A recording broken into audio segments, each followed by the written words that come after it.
General सहाय अभी भी देखिए लगातार जो है ज़ेलेंस्की ये बात कह रहे हैं कि हम तक मदद पहुंचाइए, लेकिन सवाल ये है कि आखिरकार मदद अब पहुंचेगी कैसे जब चारों तरफ कीव को घेर लिया गया है। अब कोई अगर मदद भेजेगा भी तो वो कैसे भेज सकता है सर? आपने बताया कि जर्मनी से मदद मांग रहे हैं पनडुब्बी का, और पनडुब्बी आएगी कहाँ से? क्योंकि जो साउथ एरिया है पूरा सी आज रशिया के हाथ में है, तो पनडुब्बी का आने का मतलब क्या है? सो ये एक डिसइंफॉर्मेशन कैंपेन है। दूसरा, प्रेसिडेंट यूक्रेन की भाषा बदली हो रही है।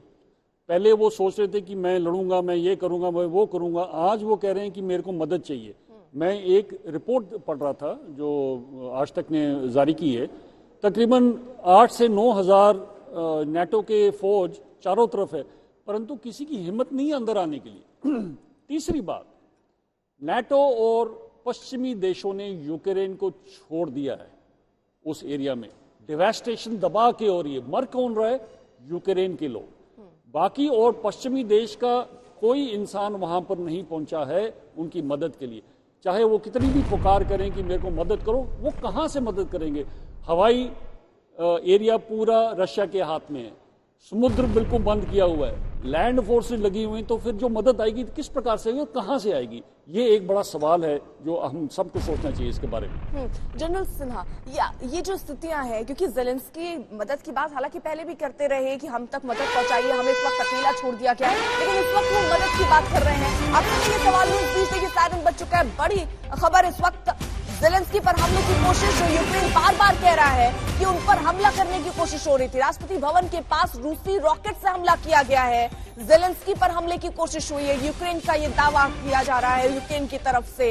अब जनरल सिन्हा, ये बड़ी बात है क्योंकि अब वो कह रहे हैं कि हमसे राष्ट्रपति भवन से कुछ दूर पर ये रूसी रॉकेट गिरा, उसका मलबा भी है, यानी वो निशाना अब हमको बना रहे हैं। तो शायद यही रणनीति होगी रूस की सर। देखिए, रूस की जो रणनीति लेके चले हैं, जो उन्होंने 3 बड़े एक्सरसाइजेज में किए हैं, और उसको आप बारीकी से देखें तो वो अपना रेट्रीब्यूशन जो है उस तरह से कर रहे हैं। जो उनका एक मिलिट्री एम है जो इमीडिएट है, और उनका एक जियोपॉलिटिकल एम है। तो आज 10वां दिन है। मेरे अनुसार, क्योंकि मैं वो तीनों एक्सरसाइजेस को बहुत, जो ऑपरेशनल वॉर एक्सरसाइजेस थी और इसके आने से पहले किया, उसका बड़ा बारीकी से, तो मेरा ये मानना है, मैं बड़ा आज से लड़ाई शुरू होने के 2 दिन से कह रहा हूं, जो लोग कहते थे कि 3-4 दिन, 5 दिन, 7 दिन की लड़ाई है, ये 15वें दिन तक तो खींचेगी ही, और उसके बाद निर्णायक होगी जब 20 दिन जाएगी। वो मिलिट्री वो आए हैं डीमिलिटराइज करने। नहीं सर, यहाँ पर एक सवाल काउंटर में ये रख रही हूँ, क्योंकि देखिए कीव अब मदद मांग रहा है, यानी इससे अगर समझें कि स्थिति थोड़ी कीव की खराब दिख रही है, ज़ेलेंस्की ये महसूस कर रहे हैं। सेनाएं बाहर चारों तरफ से रूसी सेनाएं खड़ी हुई हैं घेर कर।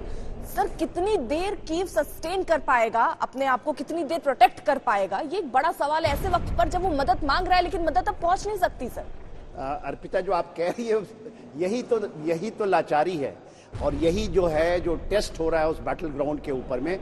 देखिए, जो यूक्रेन है वो तो एक शतरंज का मोहरा है जिसके लोगों को बना करके लोग खेल रहे हैं, और उस गेम में खेलने के लिए जो पपेट है वो है वहाँ के राष्ट्रपति ज़ेलेंस्की साहब, उनके कंधे से फायर हो रहा है और हमने खड़ा कर दिया। देखिए, ये हाइब्रिड का, इसको नॉन कॉन्टैक्ट वॉरफेयर का, क्योंकि शायद समझा ना पाऊँ 5 सेकंड में हो नहीं सकता, और अबव द हॉराइजन जो अभी नाटो ने, अमेरिका ने किया है, उसका वो अपनी टेस्टिंग कर रहे हैं। और जो पुतिन साहब हैं वो बैलेंसिंग ऑफ पावर के अंदर में मल्टीपोलैरिटी की वर्क कर रहे हैं, और वो है उनके सिक्योरिटी कंसर्न। इसके बीच में मारी जा रही है पूरी दुनिया के लोग, क्योंकि ये जो हाइब्रिड वॉर है, 8 बिलियन पीपल पूरे विश्व के देख रहे हैं,